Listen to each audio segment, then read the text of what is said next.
ನಮಸ್ಕಾರ. ರವಿವಾರ ದಿನಾಂಕ 28/9/2025 ಸಾಯಂಕಾಲ 4 ಗಂಟೆಗೆ ಕಲಬುರಗಿಯ ಕನ್ನಡ ಭವನದ ಸುವರ್ಣ ಭವನದಲ್ಲಿ ನಮ್ಮ ಸಹೋದರಿಯ ಹೆಸರಿನ ಮೇಲೆ ಇರ್ತಕ್ಕಂಥ ಸೌಭಾಗ್ಯಶ್ರೀ ಸಾಮಾಜಿಕ ಸೇವಾ ಟ್ರಸ್ಟ್ ವತಿಯಿಂದ ಪ್ರಶಸ್ತಿ ಪ್ರದಾನ, ಆರೋಗ್ಯ ಶಿಬಿರ ಮತ್ತು ಸಂಗೀತೋತ್ಸವ ಕಾರ್ಯಕ್ರಮವನ್ನು ನಾವು ಹಮ್ಮಿಕೊಂಡಿದ್ದೇವೆ. ಇದು 2ನೇ ವರ್ಷ. ನಮ್ಮ ಸಹೋದರಿ 15 ವರ್ಷಗಳ ಕಾಲ ಕಲಬುರಗಿ ನಗರದ SBR ಶಾಲೆಯಲ್ಲಿ ಕನ್ನಡ ಶಿಕ್ಷಕಿಯಾಗಿ ಕೆಲಸ ಮಾಡ್ತಾಯಿದ್ದಳು. ನಾನು ಕಳೆದ ಸುಮಾರು 2 ದಶಕಗಳಿಂದ ನಾಡು ನುಡಿ ಸೇವೆಗಾಗಿ ನನ್ನ ಪ್ರಯತ್ನ ಮೀರಿ ಕೆಲಸ ಮಾಡುವ ಈ ಸಂದರ್ಭದಲ್ಲಿ ನಾನು ಟ್ರಸ್ಟ್ ಮಾಡಿಕೊಂಡು ಒಂದಿಷ್ಟು ಸೇವೆಯ ಕೆಲಸ ಮಾಡಬೇಕಂತೇಳಿ ಈ ಕಾರ್ಯಕ್ರಮವನ್ನು ಹಮ್ಮಿಕೊಂಡಿದ್ದೇನೆ.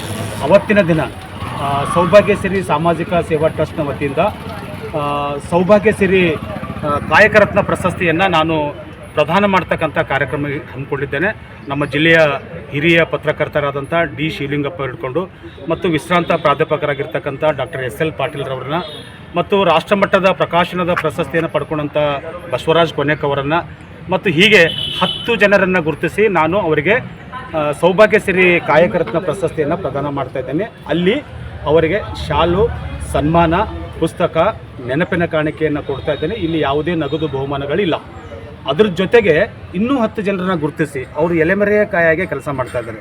ಉದಾಹರಣೆಗೆ ಮೊನ್ನೆ ಕನ್ನಡ ಅಭಿವೃದ್ಧಿ ಪ್ರಾಧಿಕಾರಕ್ಕೆ ಕಲಬುರಗಿ ಜಿಲ್ಲಾ ಜಾಗೃತ ಸಮಿತಿಗೆ ನೇಮಕ ಆಗಿದ್ದಾರೆ.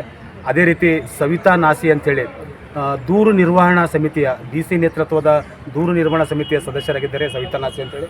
ನಂದಿನಿ ಸನ್ಬಾಲ್ ಅವರಂಥವ್ರನ್ನ, ಆಮೇಲೆ ಆಕಾಂಕ್ಷಾ ಪ್ರಮೋದ್ ಪುರಾಣಿಕ್ 55 ಕಲೆಗಳಲ್ಲಿ ನಿಪುಣತೆ ಹೊಂದಂತಹ ಸದ್ಯ ಲಿಂಗರಾಜಪ್ಪ ಅಪ್ಪ ಬೀದರ್ನಲ್ಲಿ 2ನೇ ಇಂಜಿನಿಯರಿಂಗ್ನಲ್ಲಿ ಓದ್ತಕ್ಕಂಥ ಆಕಾಂಕ್ಷಾ ಪುರಾಣಿಕ್ ಅವರನ್ನು ಮತ್ತು ಶಿವು ದೊಡ್ಡಮನಿ ಅಂಥೇಳಿ ಬದುಕು ಫೌಂಡೇಶನ್ನ ಮುಖ್ಯಸ್ಥರಾಗಿರ್ತಕ್ಕಂಥ ಶಿವು ದೊಡ್ಡಮನಿಯವರು ಇಂಥವರೆಲ್ಲರನ್ನ ಗುರುತಿಸಿ ಇವರಿಗೆ ಸೌಭಾಗ್ಯಶ್ರೀ ಗೌರವ ಸನ್ಮಾನವನ್ನು ಮಾಡ್ತಾ ಇದ್ದೇನೆ. ನಾಡಿನ ಜನತೆಯಲ್ಲಿ ನಾನು ವಿನಂತಿ ಮಾಡ್ತೇನೆ, ಈ ಕಾರ್ಯಕ್ರಮ ಪ್ರೇರಣೆಗಾಗಿ ಹೊರತು ಪ್ರಚಾರಕ್ಕಾಗಿ ಅಲ್ಲ. ನಾನು ಮಾಡಿದಂಥ ಕಾರ್ಯಕ್ರಮ ಇನ್ನೊಂದು ಪ್ರೇರಣೆ ಆಗಬೇಕಂತೇಳಿ ಮತ್ತು ಇನ್ನೊಂದು ವಿಶೇಷವಾಗಿ ನಾನೇ ಹೇಳ್ಕೊಂಡಂಗೆ ಆಗ್ತದೆ. ಅವತ್ತು ಒಂದಿಷ್ಟು ಪ್ರೇರಣಾ ಭಾಷಣಗಳು ನಡೀತಾ ಇವೆ. ಆ ಪ್ರೇರಣಾ ಭಾಷಣಗಳು ಜನತೆ ಕೇಳಿ ಎನ್ನುವ ದೃಷ್ಟಿಯಿಂದ ನಾನು ಈ ಕಾರ್ಯಕ್ರಮ ಹಮ್ಮಿಕೊಂಡಿದ್ದೇನೆ. ಪ್ರತಿ ವರ್ಷ ನಾವುಗಳು ನನ್ನ ಪಕ್ಕಕ್ಕೆ ನಿಂತಹ ಪವನ್ ಕುಮಾರ್ ಒಳಕೆರೆ ಆಗಲಿ, SL ಪಾಟೀಲ್ರಾಗಲಿ, ನಮ್ಮ ಸಹೋದರಿ ಮಾಲಾ ಕಣ್ಣಿ ಆಗಲಿ, ನಾವು ನಿರಂತರವಾಗಿ ಸಾಮಾಜಿಕ ಸೇವೆಯನ್ನು ಮಾಡ್ತಾ ಬಂದಿದ್ದೇವೆ. ನಾವು ವಾಟ್ಸಪ್, ಫೇಸ್ಬುಕ್ ಫ್ರೆಂಡ್ಸ್ಗಳಲ್ಲ. ಅದನ್ನು ಮಾಡಿಕೊಂಡು ವಾಟ್ಸಪ್ನಲ್ಲಿ, ಫೇಸ್ಬುಕ್ನಲ್ಲಿ ಯಾವತ್ತೂ ಹಾಕಿಲ್ಲ. ಅಲ್ಪ ಸ್ವಲ್ಪ ನಮ್ಮನ್ನು ನೋಡಿ ಯಾರೋ ಹಾಕಿರ್ಬೋದು. ನಮ್ಮ ಉದ್ದೇಶ ಬಡವರು ಬದುಕಬೇಕು.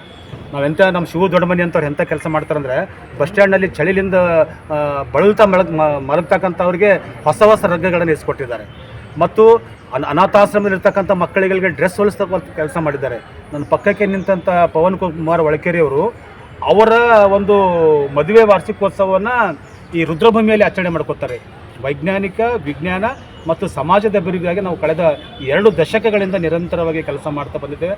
ಕಲಬುರಗಿಯ ಜನತೆ ಆ ಕಾರ್ಯಕ್ರಮದಲ್ಲಿ ಭಾಗವಹಿಸಿ ಪ್ರೇರಣಾ ಭಾಷಣವನ್ನು ಕೇಳಬೇಕು ಮತ್ತು ಪ್ರಶಸ್ತಿ ಪ್ರದಾನವನ್ನು ನೋಡಬೇಕಂತೇಳಿ ನಾನು ವಿನಂತಿ ಮಾಡ್ತೇನೆ.